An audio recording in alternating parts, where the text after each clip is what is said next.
Hi అండి. ఇది ఈరోజు ఉదయం తీసిన వీడియో అనమాట. ఉదయం పిల్లలకి హాఫ్ డేస్ కాబట్టి టిఫిన్స్‌తోనే ఎక్కువ పని ఉంటది.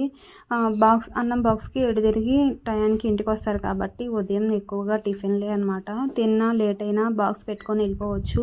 పల్లీల చట్నీ అయితే చేశాను. నిన్న చేసిన అల్లం చట్నీ కూడా ఉంది. ఇంకా మా పాపకి ఈరోజు మ్యాథ్స్ ఎగ్జామ్ కాబట్టి 6:30 కల్లా టిఫిన్ బాక్స్ అయితే ఇచ్చేయాలి. ఇద్దరికి కలిపి దోస, ఇడ్లీ అయితే వేసేస్తున్నాను. అందుకని ముందుగానే నేను టిఫిన్ పిండి ఎప్పుడైపోతే అప్పుడు రెడీగా ఉంచుకుంటానన్నమాట. ఇదైతే ఇబ్బంది ఉండదు. ఒక అడుగు లేట్ అయినా సరే వెంటనే వేసేయచ్చు. అందుకని చెప్పేసి నైటే గ్యాస్ స్టవ్ అంతా క్లీన్ చేసుకున్నాను. పొద్దున ఎక్కువ పనులు ఉంటాయని ముందు వాళ్ళకి బాక్స్ పెట్టి పంపించిన తర్వాత ఇల్లంతా క్లీన్ చేశాను. మా ఆయన ఈరోజు ఊళ్ళోనే పని అనమాట. అందుకని ఆయనకి క్యారేజీ పెట్టే పని లేదు. ఇంకా ఉదయాన్నే ఆయన స్నానం చేసి వచ్చేసరికి నేను ఇల్లంతా క్లీన్ చేశాను. ఇంకా పూజ అయితే చేశాడనమాట.